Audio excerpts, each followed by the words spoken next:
तो नमस्कार दोस्तों, मैं हूं अंकुर और आप देखना स्टार्ट कर चुके हैं करंट टाइम क्लासेस प्रयागराज।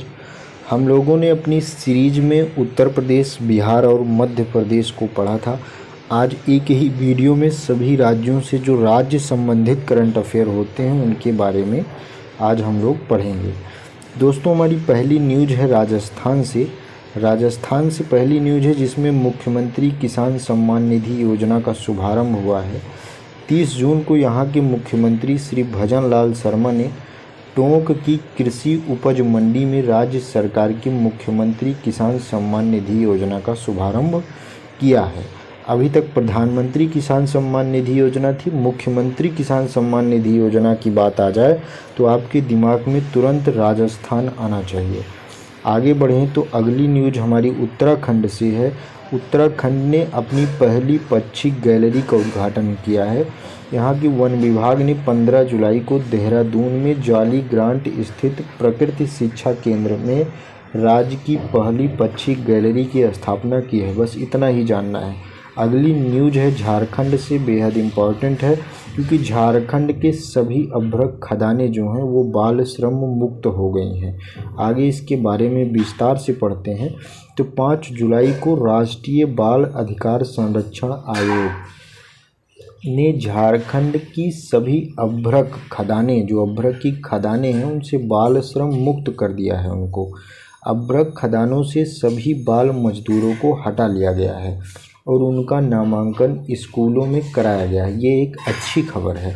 उल्लेखनीय है कि 2004 में नोबेल पुरस्कार विजेता कैलाश सत्यार्थी का एक आंदोलन था जिसका नाम था बचपन बचाओ आंदोलन द्वारा किए गए एक शोध में उन्होंने पाया कि 5000 से अधिक बच्चे जो हैं अभ्रक खनन और इसके संग्रह में शामिल थे। 2019 तक इनकी संख्या लगभग बढ़ करके 20,000 हो गई थी। तो इसलिए इस पर रोक लगाना बहुत ही आवश्यक हो गया था। अब अगली न्यूज़ हम लोग देखेंगे छत्तीसगढ़ से। छत्तीसगढ़ से न्यूज़ है कि छत्तीसगढ़ का पहला डिजिटल तारामंडल बनाया गया है। छत्तीसगढ़ के दांतेवाड़ा में भारत सरकार के सहयोग से छत्तीसगढ़ का पहला डिजिटल तारामंडल स्थापित किया जा रहा है। बस इतना ही आपको जानना है। अगली न्यूज़ महाराष्ट्र से है। महाराष्ट्र से 2 खबर है, 2 योजनाएं हैं, दोनों के बारे में पढ़ेंगे। दोनों महत्वपूर्ण है। पहली है मुख्यमंत्री माझी लड़की बहन योजना। अभी तक आपने लाडली बहना योजना सुना था जो मध्य प्रदेश की थी। अब मुख्यमंत्री माझी लड़की बहन योजना हो गया है।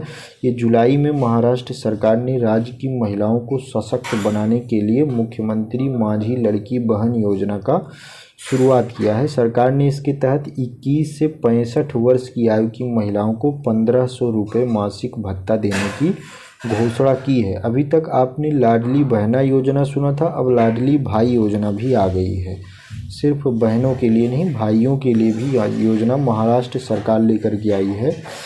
इन्होंने क्या बताया कि महाराष्ट्र के मुख्यमंत्री का नाम तो आप लोग जानते ही होंगे, एकनाथ शिंदे ने राज्य में लड़कों के लिए यह योजना की शुरुआत की है।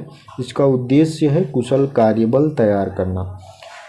ये लाडला भाई योजना महाराष्ट्र के उन युवाओं के लिए है जो 12वीं कक्षा पास कर लिए हैं। इस योजना के तहत क्या क्या प्रावधान किए गए हैं, तो जो 12वीं कक्षा जो पास कर लिए हैं उनको 6,000 रुपये प्रतिमाह, जिन्होंने डिप्लोमा ले लिया है उनको 8,000 रुपये प्रतिमाह, और जो स्नातक मतलब ग्रेजुएट हो गए हैं उनको 10,000 रुपये प्रतिमाह गवर्नमेंट देगी। ये उम्मीदवार कब तक होंगे? 18 से 35 वर्ष की आयु के लोग जो है इसमें उम्मीदवार होंगे और इसकी एक शर्त है कि वो महाराष्ट्र के निवासी होने चाहिए। ठीक है। अगली न्यूज़ है गुजरात से। गुजरात से न्यूज़ है कि श्रमिक बसेरा योजना, इसके बारे में विस्तार से देखते हैं। जुलाई 2024 में गुजरात राज्य सरकार ने श्रमिक बसेरा योजना शुरू की, जिसका उद्देश्य क्या है कि गुजरात राज्य के सभी निर्माण श्रमिकों और मजदूरों के जीवन स्तर में गुणात्मक परिवर्तन लाना। जो मजदूर वगैरह बेचारे होते हैं वो कहीं भी रहते हैं, कभी सड़कों पर रहते हैं, उनके लिए एक योजना लाई गई है। इनके लिए आवास केंद्र में रहने के लिए केवल 5 रुपये का भुगतान इनको करना पड़ेगा। मतलब एक आवास बनाया जाएगा, उसका किराया सिर्फ 5 रुपये इनको देना होगा। इस योजना के कार्यान्वयन के लिए गुजरात राज्य सरकार कुल 1500 करोड़ रुपए का खर्च करेगी। इस तरह की योजना को हर राज्य की गवर्नमेंट को लागू करना चाहिए, इनसे सीखना चाहिए। अब अगली न्यूज है उड़ीसा से। उड़ीसा से क्या न्यूज है कि उड़ीसा की एक मगजी लड्डू है, उसको जो है जीआई टैग दिया गया है। जुलाई 2024 में उड़ीसा के ढेंकनाल जिला है, वहाँ की एक पारंपरिक मिठाई है जिसका नाम है मगजी लड्डू, इसे जीआई टैग दिया गया है। ऐसी मान्यता है कि मगजी लड्डू की उत्पत्ति जो है कालाहांडी जिले की मांझी जनजाति के पाक कला के कुशल लोगों से हुई है।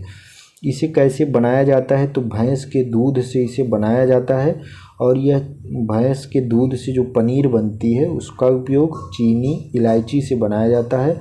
और यह ऐसा बताया गया कि जगन्नाथपुरी में देवता को जो 56 भोग अर्पित किया जाता है उसमें से यह एक हिस्सा होता है मगजी लड्डू। अब अगली न्यूज है लद्दाख से। लद्दाख में क्या है तो विश्व की सबसे ऊंची सुरंग बनाई गई है। प्रधानमंत्री नरेंद्र मोदी ने लद्दाख में विश्व की सबसे ऊंची, जिसे क्या कहा गया, सिकुन ला नाम दिया गया है। सिकुन ला, लास्ट में ला आ रहा है तो ला से लद्दाख, सुरंग का निर्माण का वर्चुअल उद्घाटन किया गया। वर्चुअल का मतलब होता है ऑनलाइन उद्घाटन किया गया, कैमरे पे किया गया।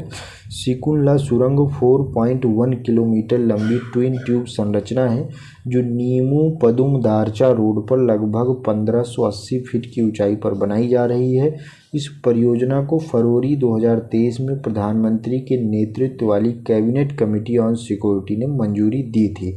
अच्छा, जो इस तरह की बॉर्डर पर रोडें बनती हैं उन्हें बनाता बीआरओ है, ये ध्यान में रखिएगा, ठीक है। सुरंग का उपयोग कहाँ कहाँ होगा तो इसका उपयोग गोला बारूद, मतलब आवागमन के लिए तो होगा ही, गोला बारूद, मिसाइलें, ईंधन और अन्य आपूर्ति के भूमिगत भंडारण के लिए भी इसका उपयोग होगा। या किसी भी अप्रिय स्थिति में, मतलब किसी आपातकाल स्थिति में, किसी भी स्थिति से निपटने के लिए अग्निशमन, यांत्रिक वेंटिलेशन, संचार और पर्यवेक्षी नियंत्रण और डेटा अधिग्रहण प्रणालियों से लैस होगी। यह सुरंग जो है 3488 किलोमीटर लंबी एलओसी, जिसे वास्तविक नियंत्रण रेखा कहा जाता है, पर चीन के साथ भारत के सीमावर्ती बुनियादी ढांचे के अंतर को भी कम करेगी। अब एक अगली न्यूज है पूर्वोत्तर राज्य से, जिसमें नागालैंड को बागवानी में सर्वश्रेष्ठ राज्य का पुरस्कार दिया गया है। बागवानी में सर्वश्रेष्ठ राज्य का पुरस्कार किसे मिला है, नागालैंड को मिला है, ये ध्यान में रखिएगा। अगली न्यूज है दक्षिण भारत से।